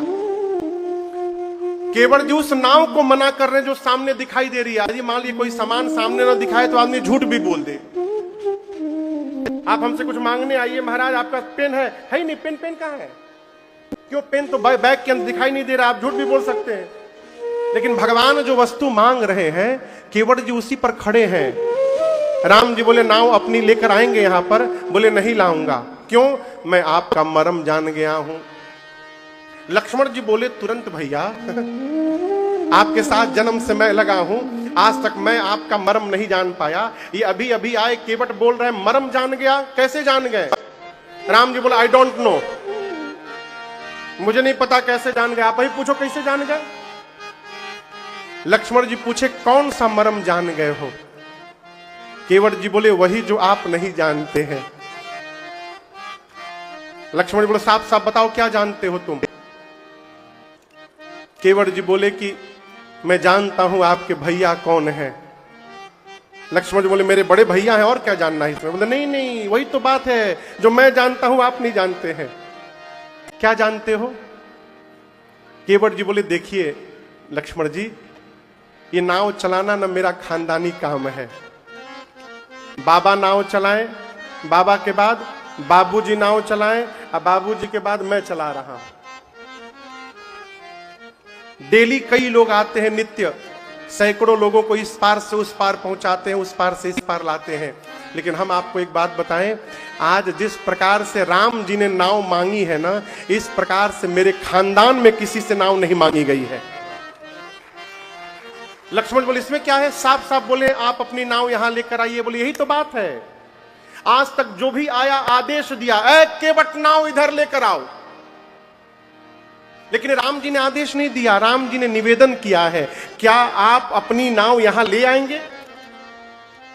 आप समझिए लक्ष्मण जी, आदेश उसको देते हैं जिसको हम अपना नौकर मानते हैं, निवेदन उससे करते हैं जब हम ये मान लेते हैं कि जो सामान मांगी जा रही है वो हमारी नहीं सामने वाले की है, तो हम उससे निवेदन करते हैं। राम जी निवेदन किए हैं, लक्ष्मण जी बोले इसमें कौन सी बड़ी बात हो गई। केवट जी बोले आज तक जो भी आया मुझे नौकर बनाता रहा, पहली बार कोई आया है जो मुझे इस नाव का मालिक बना रहा है, और इतना बड़ा काम भगवान को छोड़कर कोई नहीं कर सकता। मैं जानता हूं आपके भैया कौन है, मैं नाव नहीं लाऊंगा। केवट जी बोले प्रभु न आपका दोष न आपके पांव का दोष, रावर दोष न पायन को, पगधूरी को भूरी प्रभाव महा है। तो स्वामी तुलसीदास जी कवितावली में लिखते हैं, केवट जी ने कहा प्रभु न आपका दोष न आपके पांव का दोष। किसका दोष है? पांव में जो धूल लगा है ना, सब उसी का दोष है। मैंने सुना है पीछे कभी आपने किसी पत्थर पे पांव रखकर उसको स्त्री बना दिया था। लक्ष्मण जी बोले हल्के में ले रहे हो भैया को, मेरे सामने ही रखा था, तुरंत पत्थर स्त्री में बन के उड़ गया। अब बताओ। केवट जी बोले इसी बात का तो डर है हमको वही जादू कहीं हमारी नाव पे चल गया तो मेरी नाव भी स्त्री बन के उड़ जाएगी। अच्छा आप बताइए, पत्थर कठोर होता है कि लकड़ी? पत्थर। केवट जी बोले इसी बात का डर है, यदि कठोर पत्थर स्त्री में बदल सकता है तो लकड़ी की नाव को स्त्री बनने में कितना टाइम लगेगा आप बताइए। ऊपर से दिन रात ये नाव पानी में रहकर पानी पी पी कर और मुलायम हो गई है, इसको तो टाइम भी नहीं लगेगा प्रभु। हम आपसे बतावें, हमारे घर में 10-12 लड़कियां हैं, सब छोट छोटे हैं अभी। इसी नाव के चलते घर में भोजन जाता है। नाव ही यदि चली जाएगी हमारे घर के बच्चे भूखों मर जाएंगे। इसलिए हम आपसे प्रार्थना करते हैं, एक बार पांव धुलवा लीजिए, जड़ी बूटी पांव से बाहर निकाल देता हूं, फिर बैठिए, जहां बोलिएगा वहां पहुंचा दूंगा आपको। धो दूं? राम जी मौन खड़े हैं। लक्ष्मण जी राम जी से बोले भैया एक बात बोलना चाहते हैं आपने मांगा, मना कर दिया, मैं मांगता तो इसकी हिम्मत नहीं थी मना करे, मैं मांगता मना करता, मैं बता देता इसको। राम जी बोले इसीलिए नहीं मांगने दिया, आप बता देते, इसी का तो हमको डर था। अरे नहीं मान रहा है तो क्या हुआ, मेरा भगत है। लक्ष्मण जी बोले मतलब? आप कह रहे नाव लाओ, ये कह रहा है नहीं लाऊंगा, और आपका भगत, मतलब जो आपकी बात न माने वो आपका भगत। राम जी बोले और कौन मेरी बात नहीं मान रहा है? लक्ष्मण जी बोले पीछे घूमिए, पीछे 1.5 घंटा पहले आपने सुमंत जी को कहा था अयोध्या जाओ रथ लेकर। देखिए देखिए नारियल पेड़ के नीचे कैसे सिर झुका के बैठे हैं, उधर दिखाई दे रहा है, देखिए बैठे, देखिए वहां पर। 1.5 घंटा पहले आपने कहा जाने के लिए गए नहीं, उनको आप कह रहे चले जाओ, वो जा नहीं रहे हैं। इनको आप कह रहे हैं आ जाओ, ये आ नहीं रहे हैं। मतलब आप जिससे जो कहते हैं उसका उल्टा करता है। राम जी बोले अच्छा ये बताओ, अयोध्या से चलते समय मैंने आपको मना किया था ना मत चलो, सीता को भी मना किया था ना मत चलो, आप दोनों मेरी बात माने नहीं माने ना? आप ही दोनों मेरी बोहनी बिगाड़े हैं, ये सब आपका किया हुआ। देखिए जो मिल रहा है, कोई मेरी बात नहीं सुन रहा है। केवट जी खड़े हैं, नाव किनारे लाकर उतर के राम जी के पास आ गए और आकर बोले अरे मरम तोर जानेला हे रघुरैया, हे प्रभु मैं आपका मरम जानता हूं। अरे मरम तोर जानेला हे रघुरैया, क्या गोड़ावा के धुरिया में जदुआ भरल बाटे, गोड़ावा के धुरिया में जदुआ भरल बाटे, मरम तोर जानेला हे रघुरैया, मरम तोर जानेला हे रघुरैया। लक्ष्मण जी बोले अरे कहां तुम पड़े हुए हो, पांव में जादू है, धूल में ये है वो है, फलाना है ढिमका है। अरे जादू होता तो आज तक एक ही स्त्री बनती, न जाने कई स्त्री बन गई होती। राम जी न जाने कितने पत्थर पे पांव रखे, दोबारा कभी सुनाई पड़ा कोई दूसरा पत्थर स्त्री में बदला? आप लोग सुने हैं? बोलिए बोलिए, तो कैसे बन जाएगी तुम्हारी नाव? जादू होता तो दूसरा भी बनता ना। केवट जी बोले देखिए मैं मूर्ख हूं, लेकिन इतना बड़ा भी मूर्ख नहीं हूं। मैं जानता हूं कि दूसरा कोई पत्थर नहीं बना, लेकिन मैं आपसे पूछ रहा हूं कौन पत्थर बन गया, आप बताइए। कौन सा पत्थर स्त्री में बदला था, आप बताइए। मैं बताता हूं। केवट जी बोले चलते चलते जिस पत्थर की ओर राम जी हाथ से इशारा किए थे कि गुरुजी वो पत्थर कैसा है, जिस पत्थर पे उंगली से इशारा किया वो पत्थर बदल गया, स्त्री बन गया। आज ये किनारे सैकड़ों नाव खड़ी है, राम जी को किनारे वाली नाव नहीं दिखाई दे रही है। अब मेरी नाव बीच नदी में खड़ी दिखाई पड़ गई, मेरी नाव को भी हाथ से इशारा करके बुलाया गया है। इसका मतलब इशारा हो गया है। खतरा आज भी मंडरा रहा है। मैं इतना बड़ा रिस्क लेने वाला, पांव धुलवाइए फिर उस पार ले चलूंगा। भगवान मौन खड़े हैं। केवट जी रोने लगे, कहे प्रभु अरे पत भरी सहरी मेरे सकल सूत वारे वारे, हम केवट के जाति कछु वेद ना पढ़ाई हो। प्रभु केवट जाति है, हम लोग वेद पुराण नहीं पढ़े हैं कि नाव चली गई तो पूजा पाठ करके परिवार पाल लेंगे, नहीं जानते कुछ भी।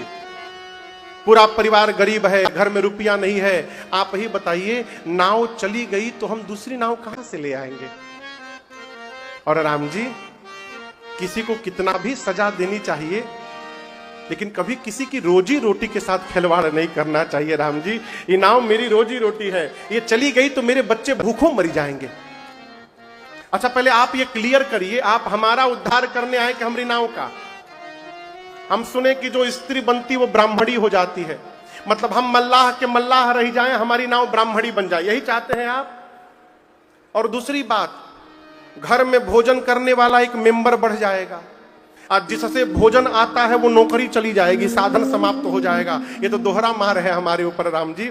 इसलिए कहता हूं पांव धुलवा लीजिए, उसके बाद बिठाकर जहां कहिएगा पहुंचा दूंगा।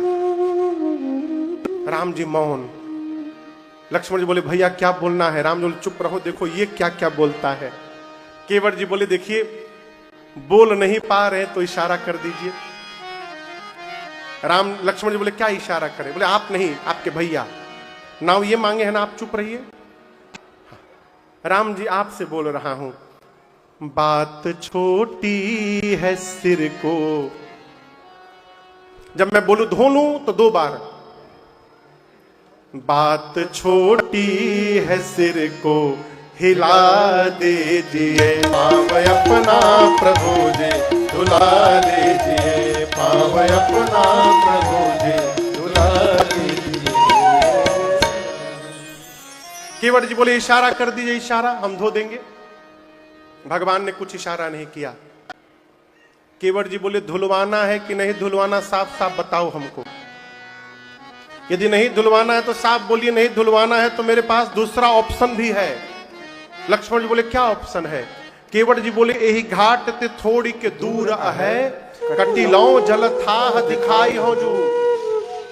किनारे किनारे एक जगह ऐसा है मैं जानता हूं जहां केवल गंगा में कमर भर पानी है। कितना? कमर भर। नाव की आवश्यकता ही नहीं पड़ेगी, पैदल ही पार करा दूंगा। लक्ष्मण जी बोले हम लोग डूब गए तो।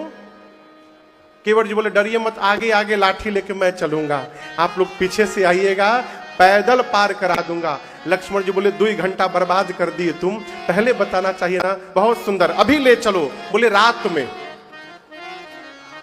7 बजे के बाद, अभी सुबह का 9 बज रहा था। लक्ष्मण जी बोले रात को 7 बजे के बाद क्यों? केवट जी बोले अभी मेरी सुबह से बोहनी भी नहीं भई है। हम यदि आपको पैदल ले जाके पार करा दें और ये बात यदि मार्केट में लीक हो गई कि वहां कमर भर पानी है, तो बताइए कौन पैसेंजर हमारी नाव पर बैठने आएगा। सब लोग पैदल पार होने लगेंगे तो अपने हाथों मतलब अपनी रोजी रोटी समाप्त कर लें। हम आप पर दया कर रहे हैं कि आपको बता रहे हैं, दिन भर वेट करिए, रात में हम लेट नहीं करेंगे, तुरंत लेके चलेंगे, अंधेरे में पार करा देंगे। लक्ष्मण जी बोले वेट तो नहीं कर सकते। केवट जी बोले फिर लेट क्यों कर रहे हैं? बोलिए धोने के लिए मैं अभी धो दूंगा, मैं कहां मना कर रहा हूं। राम जी बोलिए धो दूं। भगवान चुप। केवट जी मन में सोचे, भाई ऐसे पैसेंजर से तो आज तक कभी भेंट ही नहीं हुआ था। हाँ हूं ना नू कुछ भी नहीं बोल रहे हैं। देखिए राम जी, आपको जाना है कि नहीं जाना है? आप कहीं टाइम पास करने तो नहीं आ गए मेरे सामने? और हम आपको क्लियर बता देना चाहते हैं, आपको क्या लग रहा है? मैं धोऊंगा तो मुझे आनंद मिलेगा, मिलेगा, लेकिन उससे अधिक आनंद नहीं धुलवाइएगा तब मिलेगा। लक्ष्मण जी बोले, वो कैसे? केवट जी बोले, मैं नहीं धोऊंगा तो नाव पर नहीं बिठाऊंगा। अब मैं नहीं बिठाऊंगा तो किसकी मजाल कौन बिठा लेगा? और जब राम जी नाव पर नहीं बैठेंगे तो उस पार नहीं जाएंगे, उस पार नहीं जाएंगे तो यहीं रह जाएंगे, और यहीं रह जाएंगे तो नित्य दर्शन करने को मिलेगा। अब इससे अधिक आनंद और क्या चाहिए जीवन में? मत धुलवाइए। आखिरी बार बोल रहा हूं, जो प्रभु पार अवसीगा चाहो।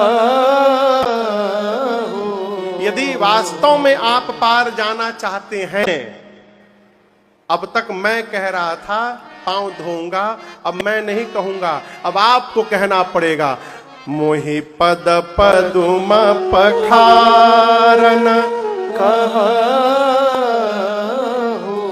आप कहिए कि केवट मेरा पांव धो और मुझे उस पार पहुंचाओ।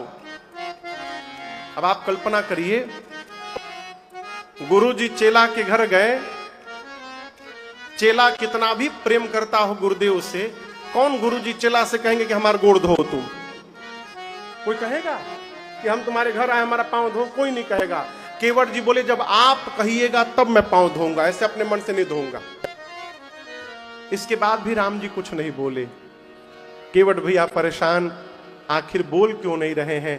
अचानक एक बात समझ में उनके आई और राम जी के चारों तरफ घूमने लगे, गोल गोल। लक्ष्मण जी बोले, अब क्या हुआ? ये गोल गोल क्यों घूम रहे हो? केवट जी बोले, अब जाकर समझ में बात आई है मेरे। राम जी क्यों नहीं बोल रहे हैं? लक्ष्मण जी बोले, क्यों नहीं बोल रहे हैं? केवट जी बोले, देखिए राम जी जो कपड़ा पहने हैं ना, इस कपड़े में कहीं कोई, समझ रहे हैं क्या, कोई जेब नहीं बना है। राम जी के कपड़े में कोई जेब नहीं है, इसका मतलब कि बिल्कुल मेरी तरह राम जी एकदम ठनठने गोपाल है आज एकदम। कुछ है वो नहीं इनके पास। अब मैंने अपनी इतनी गरीबी सुनाई कि नाव चलेगी तो घर में रुपया आएगा जिससे भोजन आएगा, राम जी के पास देने के लिए कुछ है ही नहीं। यही मैटर है ना, आपके पास कुछ है नहीं, पहले बताना चाहिए ना। 2 घंटा बर्बाद हो गया आपका। कोई बात नहीं, फिर से बोल रहा हूं और आप दर्शन करिए। आज तक भगवान भक्त को मुक्त करते रहे, आज एक भक्त ने भगवान को मुक्त किया है भार से। केवट जी बोले, प्रभु पांव धोऊंगा, नाव पर बिठाऊंगा, गंगा के पार आपको पहुंचाऊंगा।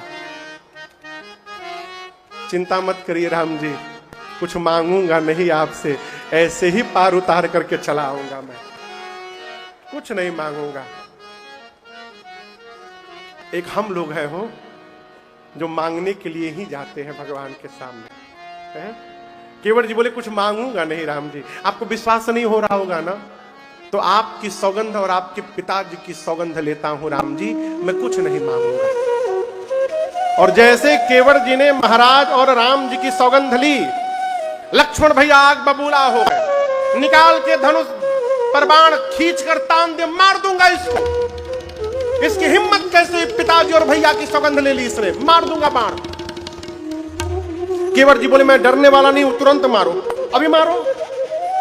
आपको क्या लगता है आप बाण मारिएगा तो मैं मर जाऊंगा? मैं मरूंगा नहीं। लक्ष्मण जी बोले, असली बाण है, प्लास्टिक का लेके नहीं घूम रहा हूं, मर जाओगे लगेगा तो, असली बाण है। केवट जी बोले, आप नहीं समझ रहे हैं, थोड़ा सत्संग मैंने भी किया है। मरते समय सुना है आपके भैया का नाम आ जाए मुख पर तो जीव मुक्त हो जाता है। मैं मरूंगा तो नाम नहीं, आंखों के सामने राम खड़े रहेंगे। ऐसी मृत्यु किसी को संसार में नहीं मिलने वाली। तुरंत मारिए, तुरंत मारिए, अभी मार दीजिए बाण। और एक बात बताऊं, मरते समय मुख में गंगा जल दिया जाता है। हमारे घर के बच्चे तो घर पर है, दूर है, लेकिन आप टेंशन ना लीजिए, आप बाण मारिए। जैसे बाण लगेगा ना, 2-4 बूंद नहीं, बगले में गंगा जी है, मैं गंगे जी में कूद जाऊंगा। बाण लगा नहीं कि मैं गंगा जी में छलांग लगाया, और तब तक पीऊंगा गंगा जल जब तक मरी ना जाऊं। कि लक्ष्मण जी, ऐसी मृत्यु संसार में किसी को नहीं मिलने वाली, तुरंत मारिए, मैं मरने को तैयार हूं। लक्ष्मण जी राम जी के कान में बोले, भैया तो बड़ा विद्वान है, बड़ी गूढ़ बातें जानता है, मारने लायक नहीं है। लक्ष्मण जी बाण पीछे कर लिए। केवट भैया बोले, जब तक पांव नहीं धोऊंगा नाथ, भले मर जाऊं, नाव पर पांव रखने नहीं दूंगा मैं। केवट जी की इस बात को सुनकर, सुनी केवट के बैन प्रेम लपेटे अटपटे, बिहसे करुणा चितई जानकी लखन। प्रेम लपेटे, लपेटे समझते हैं? लपेटे,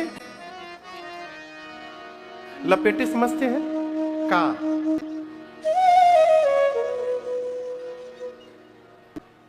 आलू का पकौड़ी खाए हैं? आलू का, आलू को स्लाइस करके अब बेसन में उसको जो लपेटा जाता है ना, ये प्रेम लपेटे हैं।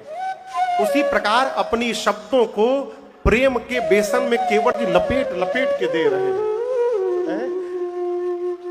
प्रेम लपेटे अटपटे, अटपटे बात केवट जी के हैं, लेकिन प्रेम में लिपटे हुए हैं। अटपटे क्या है? कोई भी व्यक्ति सौगंध खाता है तो अपने पिताजी की खाता है, नहीं तो अपनी। केवट जी भगवान के प्रेम में इतने लिपटे हुए हैं कि उनको याद ही नहीं रहा कि हम अपने बाबूजी का सौगंध खा रहे हैं कि राम जी के बाबूजी का खा रहे हैं। ये प्रेम लपेटे बात राम जी सुने, ठहाका मार के भगवान हंसे। और कृपा सिंधु रघुनाथ जी ने केवट जी पर कृपा कर दी। कृपा सिंधु बोले मुस्काए, कृपा भगवान मुस्कुरा कर बोले सोई करु जेहि तब नावन जाए, सोई करु जेहि तब नावन जाए। भगवान ने मुस्कुरा कर कहा, केवट जी आप वही करिए जिससे आपकी नाव बच जाए। भगवान ने बोल दिया ना, वही करिए जिससे नाव बच जाए। केवट जी बोले, क्या करिए? मैं पहले बता चुका हूं, गंवार हूं, इतनी गूढ़ भाषा समझ में नहीं आती, आप साफ साफ बताइए क्या करूं। तब राम जी बोले, बेगी आनु जल पाय पखारो, बेगी आनु जल पाय पखारो, हो तब विलंब उतार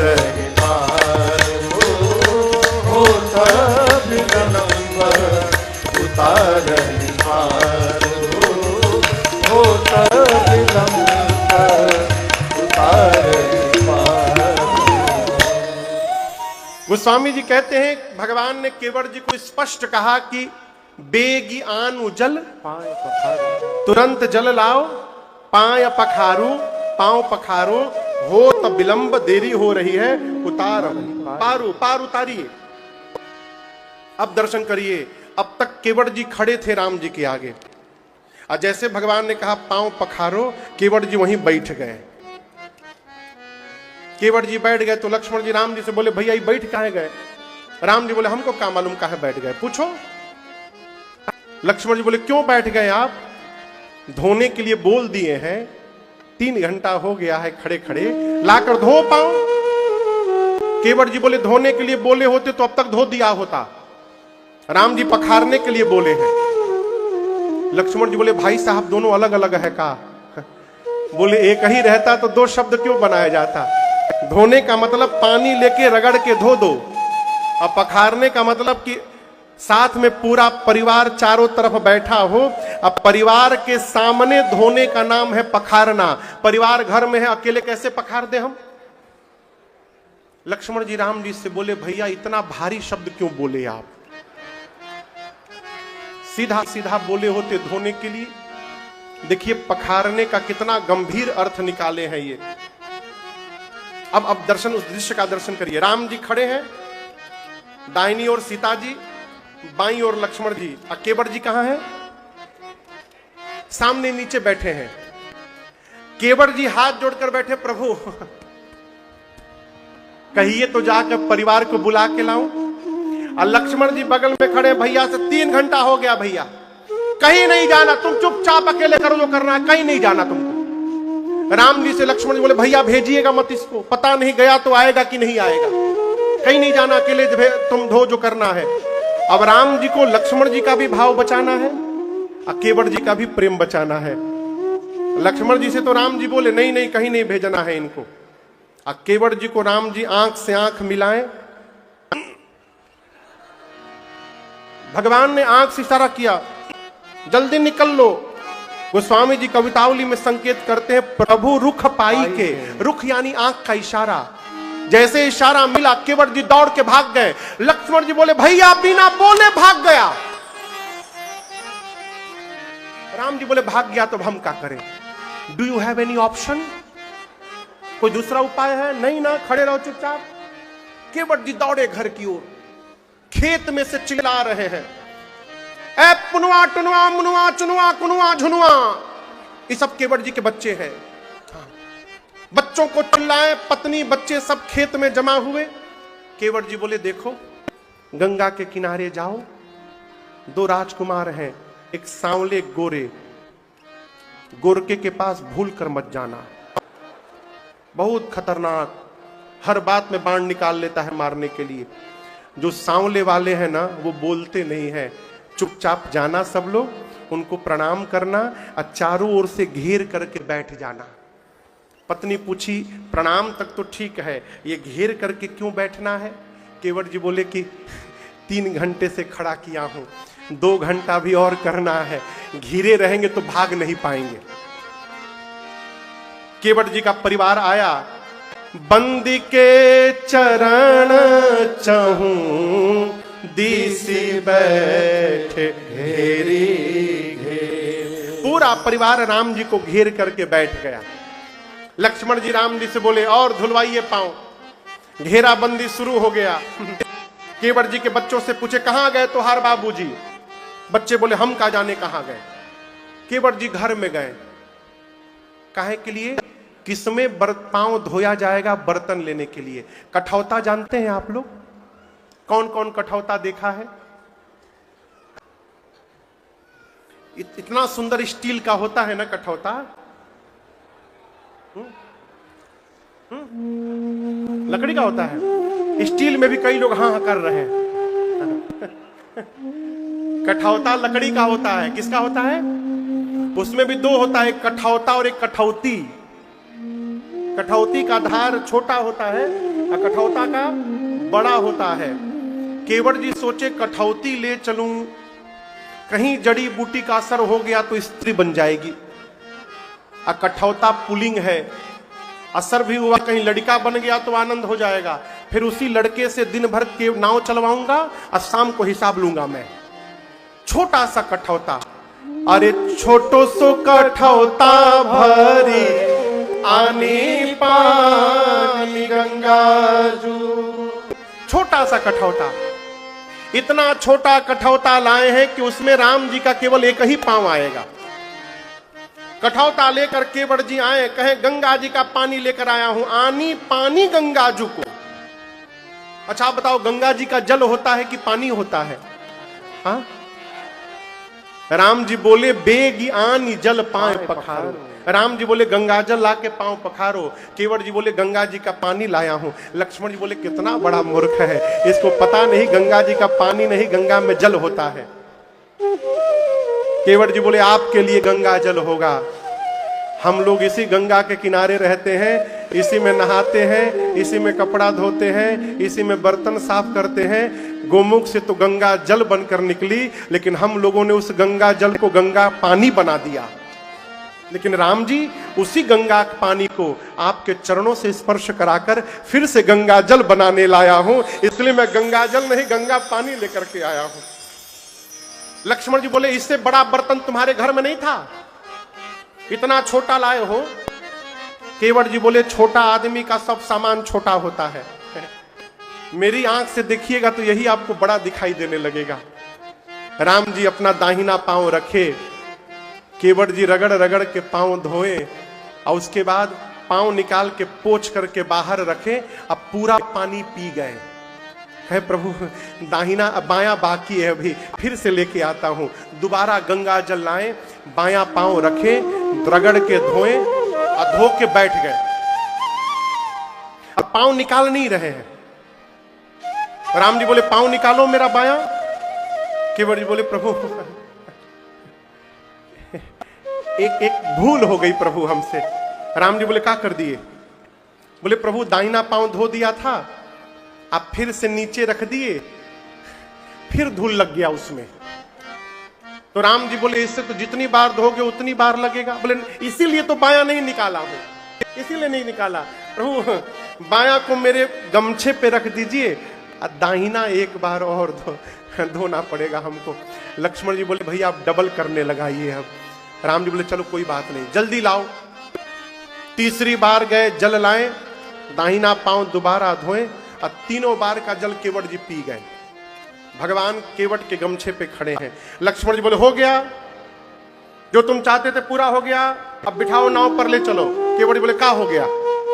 हमारा लड़का हमारा मुंह देखने आए हैं यहाँ पर, ये जो बच्चे हमारे आके बैठे हमारा मुंह देखने आए हैं। राम जी आपको पता नहीं, जब मैं तीसरी बार पी रहा था ना, तो हमारा छोटका जो बंडमरुआ है, ये छोटका, ये हमारा मुंह, मैं पी रहा था, ये मुंह खोल के बैठा था। राम जी प्रभु एक बार और धुलवा लीजिएगा ना, एक बार, आखिरी बार प्रभु, बच्चों को थोड़ा प्रसाद मिल जाएगा। राम जी बोले जाओ ले आओ। चौथी बार गए, ला के पांव पखारे, अब बच्चों का मुंह खोल खोल के केवट जी चरणामृत डाल रहे उसमें। राम जी को दिखा दिखा कर भगवान देखते रह गए और अपने पूरे परिवार को मुक्त कर दिया। केवट भैया ने सबको पिलाकर चरणामृत। अंत में थोड़ा सा बच गया कठौता में, जैसे बच गया केवट जी उठाए कि हम पी ले। लक्ष्मण जी तुरंत हाथ पकड़े, रुको तुम पहले 2 मिनट, तुम याद करो तुम्हारे घर का कोई बचा है अभी, नहीं तो तुम फिर धोओगे अभी। केवट जी बोले पूरा परिवार तो ही बैठा, नहीं फूफा फूफी नाना नानी कोई रिश्तेदार आया है घर में, लेकिन कोई नहीं है, अब तुम पी जाओ। केवट जी पी गए। लक्ष्मण जी बोले अब ले चलो। बोले कहां ले चलो? गांव वाले, आप तो चले जाएंगे, हमको इसी गांव में रहना है, गांव वाले हमको छोड़ेंगे नहीं नाथ। इसके बाद तो कोई बचा ही नहीं, कोई नहीं बचा प्रभु, आखिरी बार। भगवान बोले जाओ ले आओ। लक्ष्मण जी आग बबूला। केवट जी 5वीं बार जल लाए, धोए, गांव वालों को बांटते बांटते 1.5 घंटा बीत गया। बांट करके आए। लक्ष्मण जी बोले नाम नहीं लोगे अब तुम। केवट जी सोचे अब बोलूंगा तो मार डालेंगे, पक्का मार डालेंगे। तो केवट जी राम जी के पास गए, जाकर बोले प्रभु प्रभु राम जी बोले ये क्या है ये? बोले प्रभु एक बार और धोऊंगा मैं। राम जी बोले अब किसके लिए धोओगे तुम? हम लोग कब से खड़े हैं, विलंब हो रहा है। केवट जी बोले प्रभु आपसे पहले कई लोग खड़े हैं पार जाने के लिए। राम जी घूमे, बोले दिखाई तो कोई नहीं दे रहा है। बोले यही तो बात है, आप देख लिए होते तो सब पार हो गए होते, आपकी दृष्टि नहीं पड़ी इसलिए सब फंसे हैं अब तक। मेरे सारे पितृ फंसे हुए हैं, सारे पितृ। मैंने कभी किसी पितृ को 1 लोटा पानी नहीं पिलाया, लेकिन प्रभु जो स्वाद मेरी जिह्वा को मिला है यही स्वाद मैं अपने पितरों को देना चाहता हूं नाथ, एक बार पांव धुलवा लीजिए। राम जी ने आज्ञा दी और केवट राम हृदय सुपावा, केवट राम हृदय सुपावा, पानी कठवता भरी ले आवा, पानी कठवता भरी ले आवा।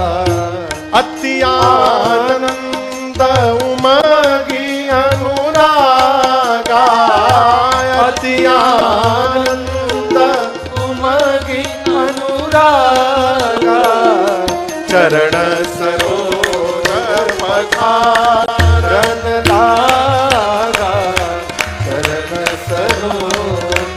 पखारन लागा, चरण सरोज पखारन लागा, चरण सरोज पखारन लागा।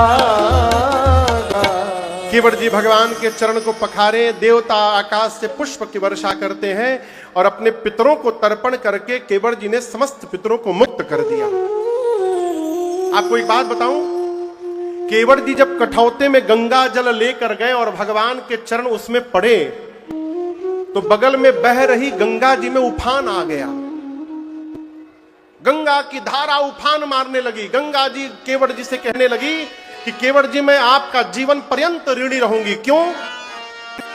एक ब्रह्मा शंकर जी हुए जिन्होंने मुझे भगवान के चरण से दूर कर दिया था, और एक आप हुए कि गंगा को फिर से भगवान के चरणों तक पहुंचा दिए। गंगा केवट जी आपकी मैं ऋणी हो गई। भगवान को नाव पर बिठाकर केवट भैया चले। धारा इतनी तेज हो गई थी कि नाव अपने आप दौड़ने लगी। केवट जी मां गंगा से प्रार्थना करते हैं, मां अपनी धारा को रोक लीजिए ना, रोक लीजिएगा तो मैं 2 घंटा इसी में गोल गोल घुमाऊंगा राम जी को, उस पार ले ही नहीं जाऊंगा। प्रार्थना करते हैं मां। धीरे धीरे नाव चलाते केवट जी गंगा के उस पार पहुंचे। सीता मैया उतरी, राम जी उतरे, निषाद राजगुह उतरे, लक्ष्मण जी उतरे, और सबके उतरने के बाद अंत में केवट भैया उतरे। और आप दर्शन करिए, केवट जी उतरने के बाद सबसे पहला जो काम किए, भगवान के चरणों में दंडवत करते हैं। केवट उतरी दंडवत की। आज राम जी ने केवट जी को उठाया नहीं है। क्यों नहीं उठाया? भगवान सोचे इन्होंने कह दिया कुछ नहीं चाहिए, मेरा धर्म क्या कहता है, खाली हाथ भेज दूं, उठाऊंगा तो मेरे पास देने के लिए कुछ नहीं है, दूंगा क्या मैं। मारे संकोच राम जी नहीं उठा रहे हैं। प्रभु के संकोच को देखकर सीता मैया अपने हाथ से मुद्रिका निकाली और राम जी से बोली कि प्रभु आप केवट जी को मुद्रिका दे दीजिए। राम जी ने केवट जी से कहा, कहे वो कृपाल ले ही उतर आई। मां उतराई दे रही है, केवट इसको स्वीकार करिए। केवट जी भगवान के चरणों को पकड़ लिए, कहे नाथ आज मुझे क्या नहीं प्राप्त हुआ, नाथ आज मैं कहा न पाऊं। देखिए मैं निवेदन करूं आपसे, हमारे दुख का सबसे बड़ा कारण है जो प्राप्त है हम उसको देख नहीं रहे हैं, और जो नहीं प्राप्त है उसी की कल्पना करके रो रहे हैं। और रोने के चक्कर में जो मिला है वो भी समाप्त हो जा रहा है। केवट से अधिक हमारी आपकी स्थिति नहीं ना बिगड़ी है हो।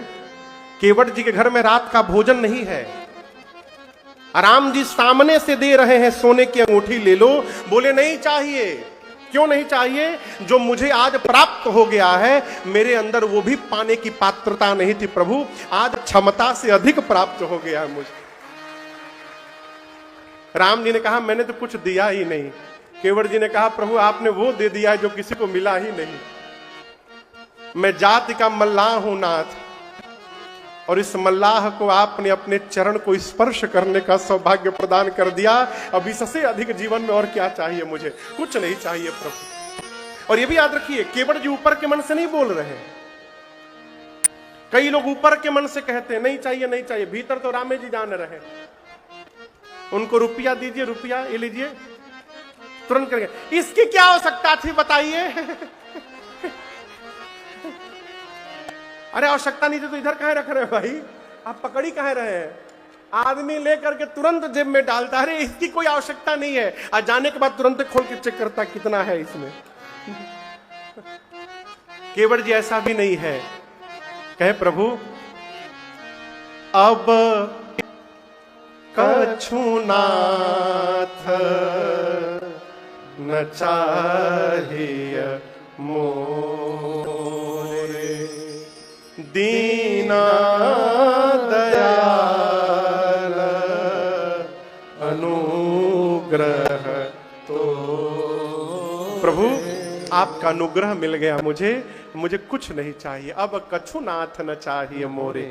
बहुत कहा राम जी ने। केवट जी बोले प्रभु यदि देना ही है तो लौटते समय दीजिएगा। कब दीजिएगा? फिरती बार 14 वर्ष बाद आप जब वन से अयोध्या वापस जाइएगा, उस समय दीजिएगा तो मैं ले लूंगा। केवट जी की पत्नी हाथ पकड़ के किनारे में ले गई, क्या बोल रहे हो? जाते समय नहीं लेना तो लौटते समय क्यों लेना? केवट जी बोले, भाग्यवान, कम से कम देने के बहाने राम जी आएंगे तो यहां पर आएंगे तो फिर से दर्शन प्राप्त होगा इनका। कहा लौटते समय राम जी जो दीजिएगा मैं ले लूंगा। बहुत कहा प्रभु ने, सीता मैया ने, लक्ष्मण जी ने, परंतु नहीं कछु केवट ले। जब केवट जी कुछ नहीं लिए तो विदा कीन्ह करुणायतना भगति विमल वर। जब केवट भैया कुछ नहीं लिए तो राम जी ने अपनी भक्ति देकर के उनको विदा कर दिया। एक कथा कह रही है, जब भगवान की सेवा करके हम भी जीवन में भगवान से कुछ नहीं मांगेंगे ना, तो हो सकता है कभी न कभी हम लोगों को भी भगवान अपनी भक्ति प्रदान कर देंगे, इसमें कोई संशय नहीं है। राम जी ने केवट जी को विदा किया है। लक्ष्मण जी के साथ पूजी पार्थिव नायौ माथा, गंगा जी के किनारे भगवान शिव का पार्थिव पूजन राम जी ने किया है। सीता मैया ने गंगा जी से विनती की, मां आप आशीर्वाद दीजिए, मैं कुशलता पूर्वक लौटूंगी 14 वर्ष बाद प्राणनाथ और देवर के साथ, तो इसी घाट पर मैं आपकी पूजा करूंगी। गंगा जी ने आशीर्वाद दिया है। निषाद राजगुह साथ में लगे, प्रभु आप जहां तक कहिएगा मैं चलूंगा, आपकी व्यवस्था करके आ जाऊंगा। उस दिन एक वृक्ष के नीचे विश्राम हुआ और अगले दिन भगवान तीर्थराज प्रयाग में श्री भरद्वाज जी के आश्रम में विश्राम करते हैं। तो भगवान तीर्थराज प्रयाग में विश्राम करते हैं। आज की बेला को हम और आप यहां विश्राम करते हैं। कल की कथा में राम जी चित्रकूट जाकर वास करेंगे। महाराज का महाप्रयाण होगा। भरत भैया सबके साथ राम जी से मिलने चित्रकूट की ओर बढ़ेंगे। जहां तक कथा जाएगी कल सुनेंगे।